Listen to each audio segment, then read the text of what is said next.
আজকের ক্লাসে আমি তোমাদের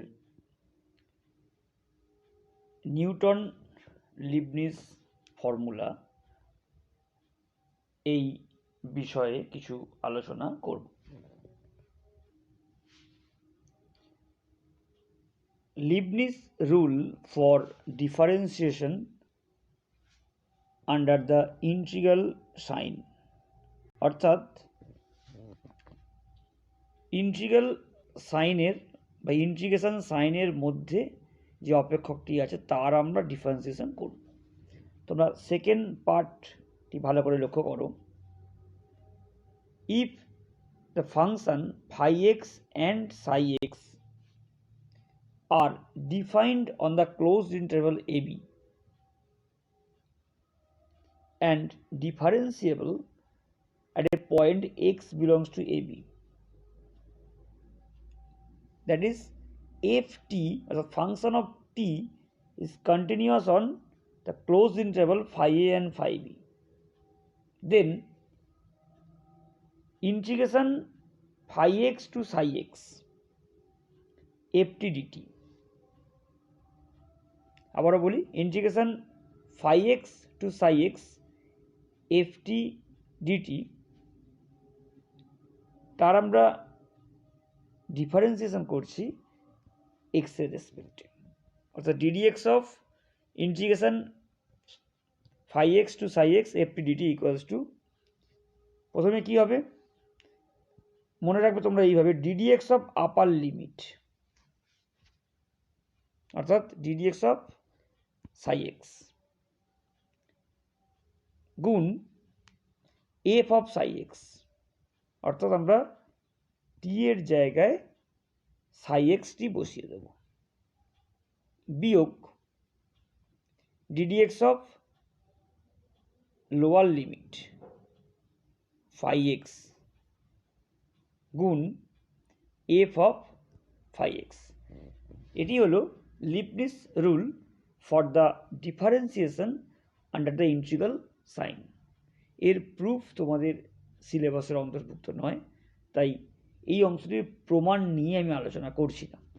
আমি এই সংক্রান্ত গাণিতিক সমস্যাগুলি নিয়ে আলোচনা করব।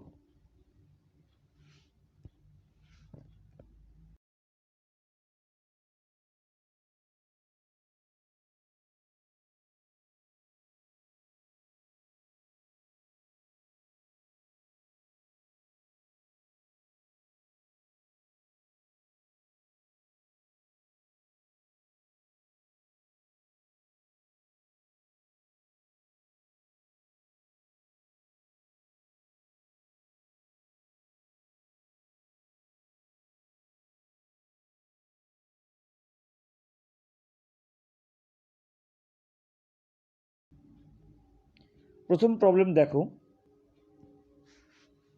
Find the derivative of the following with respect to x.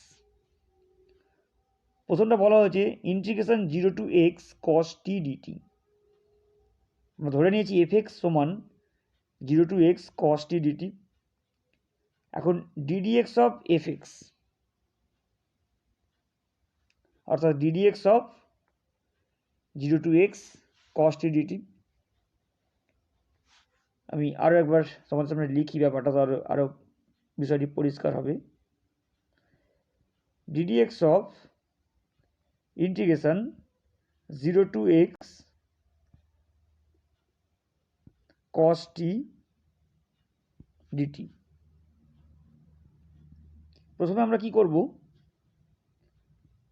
ddx of upper limit that is x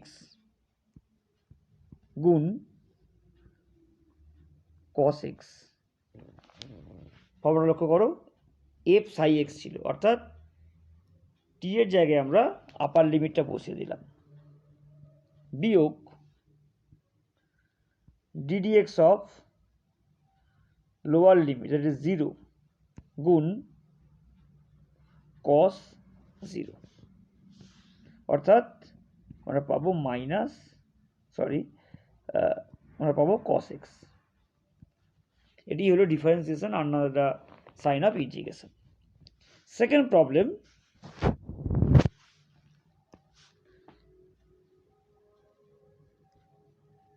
ddx of integration 0 to x square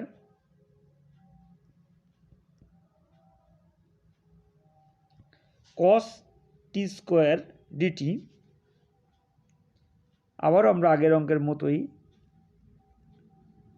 ddx of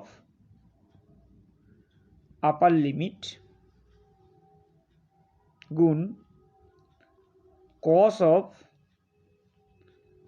x square তার হোল স্কোয়ার। দেখো টি এর জায়গায় আমরা কিন্তু x স্কোয়ারটা বসাবো, বিয়োগ ddx of 0 গুণ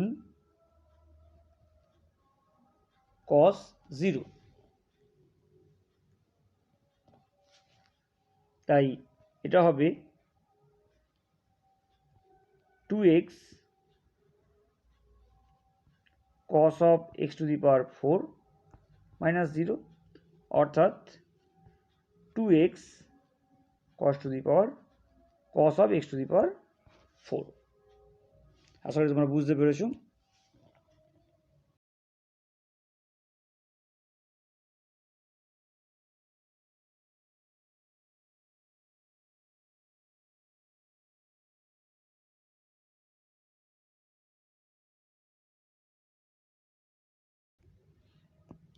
Next problem, ddx of integration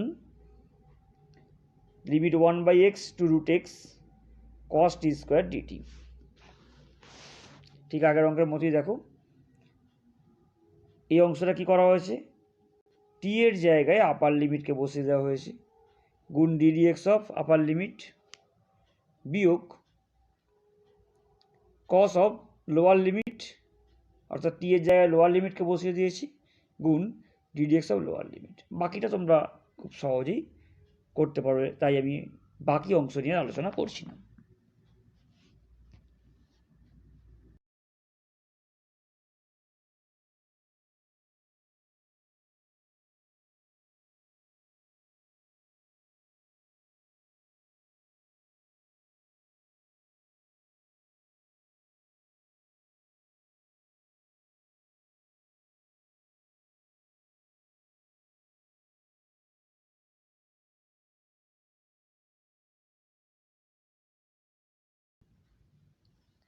Next question,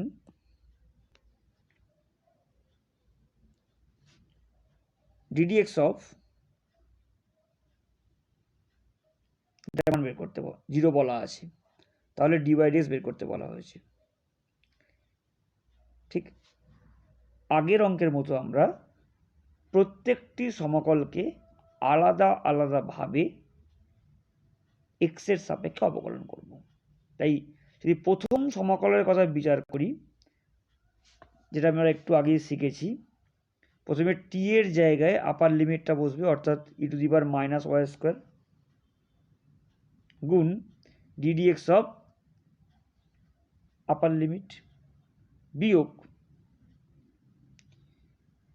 এবার টি এর জায়গায় লোয়ার লিমিট বসবে অর্থাৎ e to the power minus 0 গুণ ddx অফ লোয়ার লিমিট।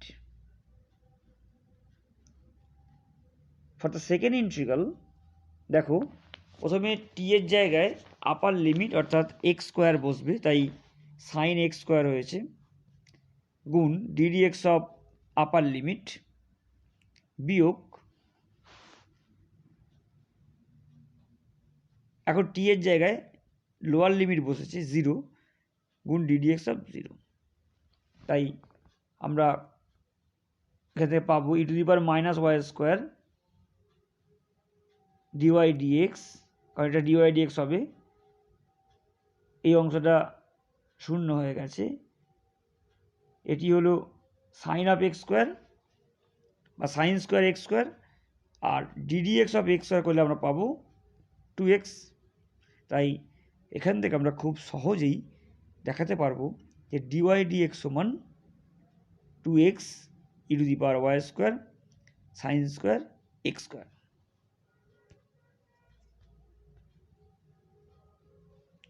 এই সংক্রান্ত আরও একটি অঙ্ক তোমরা দেখতে পাচ্ছ, ইন্টিগ্রেশনের limit x square to x cube 1/log t dt। ঠিক আগের অঙ্কের মতোই এর সমাধান করা হয়েছে, এটা নিয়ে আমি আর বিস্তারিতভাবে আলোচনা করলাম না। তোমাদের এইচএস পরীক্ষায় মূলত কিছু ছোট প্রশ্ন এই অধ্যায় থেকে আসে, তাই এই ধরনের অঙ্কগুলি তোমরা খুব ভালোভাবে অনুশীলন করবে।